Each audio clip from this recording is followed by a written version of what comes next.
single story, so there won't be a continuation, but it's pretty long. It's called Psychosis, and it's written by Matt Demirsky. I hope I pronounced that okay. Anyway, we're gonna get started. Sunday. I'm not sure why I'm writing this down on paper and not on my computer. I guess I've just noticed some odd things. It's not that I don't trust the computer, I just need to organize my thoughts. I need to get down all the details somewhere objective, somewhere I know that what I write can't be deleted or changed. Not that that's happened, it's just everything blurs together here, and the fog of memory lends a strange cast to things. I'm starting to feel cramped in this small apartment. Maybe that's the problem. I just had to go and choose the cheapest apartment, the only one in the basement. The lack of windows down here makes day and night seem to slip by seamlessly. I haven't been out in a few days because I've been working on this programming project so intensely. I suppose I just wanted to get it done. Hours of sitting and staring at a monitor can make anyone feel strange, I know, but I don't think that's it. I'm not sure when I first started to feel like something was odd. I can't even define what it is. Maybe I just haven't talked to anyone in a while. That's the first thing that crept up on me.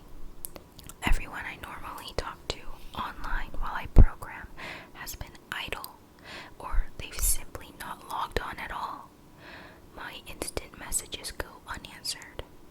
The last email I got from anybody was a friend saying he'd talk to me when he got back from the store, and that was yesterday. I'd call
music it made as it passed through countless unseen tree leaves.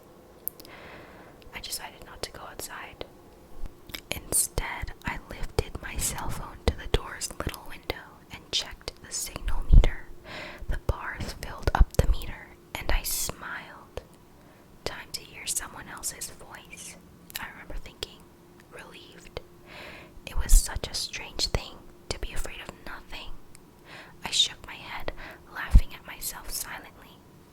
I hit speed dial for my best friend Amy's number and held the phone up to my ear. It rang once, but then it stopped. Nothing happened. I listened to silence for a good 20 seconds, then hung up. I frowned and looked at the signal meter again, still full. I went to dial her number again, but then my phone rang in my hand, startling me. I put it up to my ear. "Hello?" I asked, immediately fighting down a small shock at hearing the first spoken voice in days, even if it was my own. I had gotten used to the drone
was it. I didn't realize until this moment writing things down. I knew writing things down would help. She said she was at a party, but I only heard silence in the background. Of course, that doesn't mean anything in particular, because she could have just gone outside to make the call, but no, that couldn't be it either. I didn't hear the wind. I need to see if the wind is still blowing.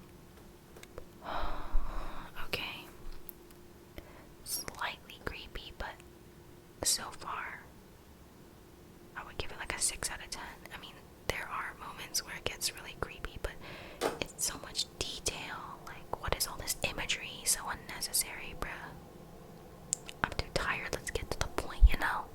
Okay, anyway. Monday. Oh, yeah. It was Sunday first, right? Okay, now it's Monday. I forgot to finish writing last night. I'm not sure what I expected to see when I ran up the stairwell and looked out the heavy metal door's window. I'm feeling ridiculous. Last night's fear seems hazy and unreasonable to me now. I can't wait to go out into the sunlight. I'm going to check my email, shave, shower, and finally get out of here. Wait, I think I heard something. It was thunder. That whole sunlight and fresh air thing didn't happen. I went out into the stairwell and up the stairs only to find disappointment. The heavy metal door's little window showed only flowing water as torrential rain slammed against it. Only a very dim, gloomy light filtered in through the rain, but at least I knew it was daytime, even if it was a gray, sickly, wet day.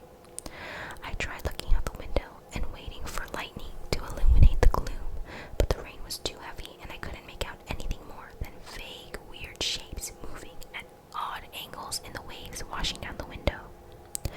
Disappointed, I turned around, but I didn't want to go back to my room. Instead, I wandered further up the 3rd floor, the highest floor in the building. I looked through the glass that ran up the outer wall of the stairwell, but it was that warped, thick kind that scatters the light. Not that there was much to see through the rain to begin with. I opened the stairwell door and wandered down the hallway. The 10 or so thick wooden doors, painted blue a long time ago, were all closed. I listened as I walked, but it was the middle of the day, so I wasn't surprised that I heard nothing but the rain outside. As I stood there in the dim hallway listening to the rain, I had the strange, fleeting impression that the doors were standing like silent granite monoliths, erected by some ancient forgotten civilization for some unfathomable guardian purpose. What the heck does that even mean? That was too many SAT vocabulary words. What the heck? Anyway, lightning flashed, and I could have sworn that for just a moment, the old grainy blue wood looked just like rough stone. I laughed at myself for letting my imagination get the best of me, but then it occurred to me that the dim gloom and lightning must mean there was a window somewhere in the hallway. A vague memory surfaced, and I suddenly recalled that the 3rd floor had an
messages grew more frantic, and I started telling people where I was and to stop by in person for a host of barely passable reasons.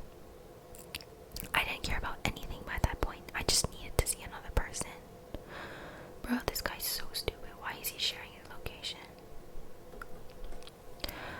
I also tore apart my apartment looking for something that I might have missed. Some way to contact another human being without opening the door.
So ridiculous, I thought. My eyes traced over the half-eaten food lying on the ground, the overflowing trash bin, and the bed I tipped to the side looking for God knows what. I almost turned to the door and opened it. But my eyes fell on one last thing. The old webcam. The one I used for that eerily vacant chat with my friend. Its silent black sphere lay haphazardly. Did I say that right? Its silent black sphere lay haphazardly tossed to the side. Its lens pointed at the table where this journal lay. An overwhelming terror took me as I realized that if something could see through that camera, it would have seen what I just wrote about that day. I asked her for any one thing about us, and she chose the only thing in the world that I thought they did not know, but it did know. It could have been watching me writing the whole time. I didn't open the door. I screamed in uncontrollable terror. I stomped on the old webcam on the floor. The door shook, and the doorknob tried to turn, but I didn't hear Amy's voice through the door. Was the basement door made to keep out drafts too thick, or was Amy not outside? What could have been trying to get in if not her? What the heck is out there? I saw her on my computer through the camera outside. I heard her on the speakers through the camera outside, but was it real? How can I know? She's gone now. I screamed and shouted for help. I piled up everything in my apartment against the front door. Okay, now it's starting to get a little creepy because I feel really, because I'm by myself, guys, like 2 a.m. and like I'm the only one awake, and it's so like scary. Okay, I feel chills. Like, can you imagine someone staring at you through a camera? My FBI agent watching me through the camera, like. Okay, anyway. Friday.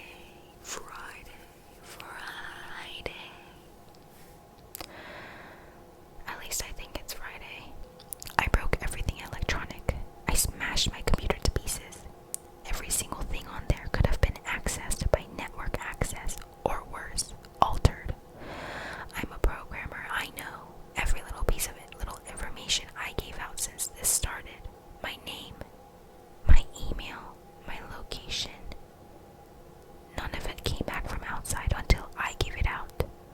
I've been going over and over what I wrote. I've been pacing back and forth, alternating between stark terror and overpowering disbelief. Sometimes I'm absolutely certain some phantom entity is dead set on the simple goal of getting me to go outside. Back to the beginning, with the phone call from Amy. She was effectively asking me to open the door and go outside. I keep running through it in my head. One point of view says I'm acting like a madman, and all of this is the extreme convergence of probability. Never going outside at the right times by pure luck, never seeing another person by pure chance, getting a random nonsense email from someone, from some computer virus at just the right time. It's all probability.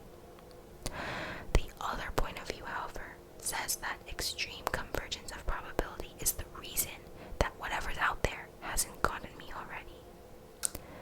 I keep thinking, I never opened the window on the 3rd floor. I never opened the front door until that incredibly stupid stunt with the hidden camera, after which I ran straight to my room and slammed the door. I haven't opened my own solid door since I flung open the front door of the building. Whatever's out there, if anything's out there, never made an appearance in the building before I opened the front door.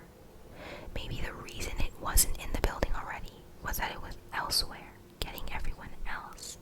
And then it waited until I betrayed my existence by trying to call Amy. A call which didn't work, until it called me and asked me my name. Terror literally overwhelms me every time I try to fit the pieces of this nightmare together. That email, short,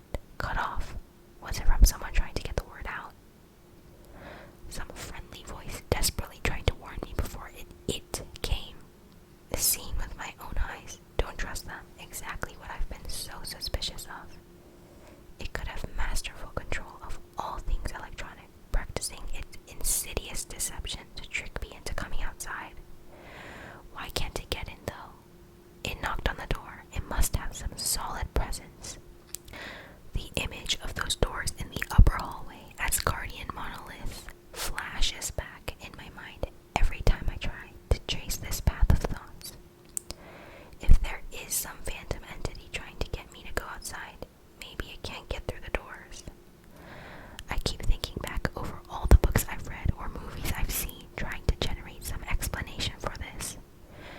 Doors have always been such intense foci of human imagination, always seen as wards or portals of special importance, or perhaps the door is just too thick. I know that I couldn't bash through any of the doors in this building, let alone the heavy basement ones. Aside from that, the real question is, why does it even want me?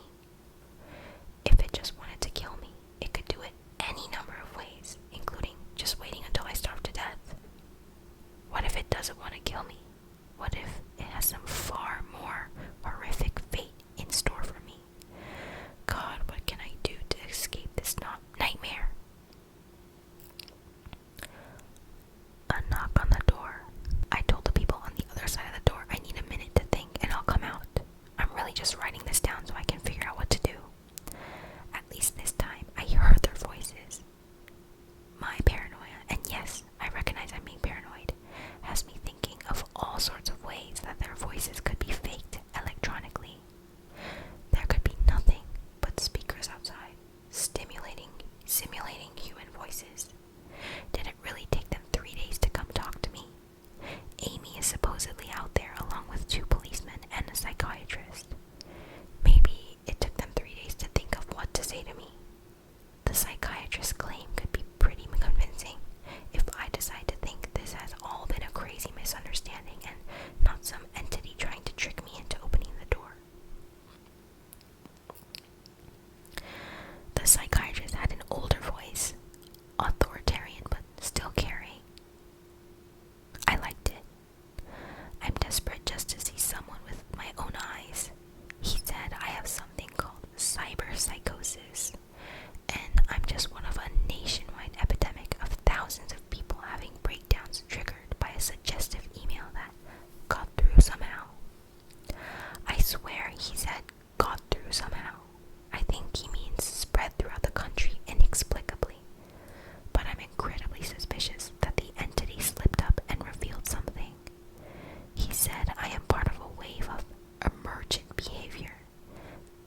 but so well.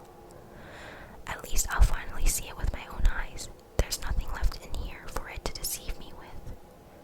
I've ripped apart everything else. It can't deceive my eyes, can it? Seen with your own eye. Don't trust them. They... Wait, that desperate message telling me to trust my eyes or warning me about my eyes. Oh my god, what's the difference between a camera and my eyes? They both turn light into electrical signals. They're the same. I can't be deceived. I have to be sure. Honestly, I'm so confused right now. Oh, okay, next part. Day unknown. Unknown day. So, you just forgot what day it is now. I calmly asked for a paper and a pen, day in and day out, until it finally gave them to me. Not that it matters. What am I going to do? Poke my eyes out? The bandages feel like part of me now. The pain is gone. I figure this will be one of my last chances to write legibly, as, without my sight to correct mistakes, my hands will slowly forget the motions involved. This is a sort of self-indulgence, this writing. It's a relic of another time, because I'm certain everyone left in the world is dead, or something far worse. I sit against the padded wall day in and day out. The entity brings me food and water. It masks itself as a kind nurse, as an unsympathetic doctor. I think it knows that my hearing has sharpened considerably now that I live in darkness. It fakes conversations in the hallways on the off chance that I might overhear. One of the nurses talks about having a baby soon. One of the doctors lost his wife in a car accident. But none of it matters. None of it is real. None of it gets to me. Not like she does. That's the worst part. The part I almost can't handle. The thing comes to me, masquerading as Amy. Its recreation is perfect. It sounds exactly like Amy, feels exactly like her. It even produces a reasonable facsimile of tears that it makes me feel on its lifelike cheeks. When it first dragged me here, it told me all the things I wanted to hear. It told me that she loved me, that she had always loved me, that it didn't understand why I did this, that we could still have a life together. If only I would stop insisting that I was being deceived. It wanted me to believe. No, it needed me to believe that she was real. I almost fell for it. I really did. I doubted myself for the longest time. In the end, though, it was all too perfect, too flawless, and too real. The false Amy used to come every day and then every week, and finally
a strawberry emoji. So random, but comment down a strawberry emoji if you're still here, because I really think nobody's here, okay? But anyway, I will definitely continue this creepypasta stories with better, more interesting stories. I'll read it beforehand. I did not read this one beforehand, so that's why I wasted so much time reading it. But because I used that time, my precious time, I'm still going to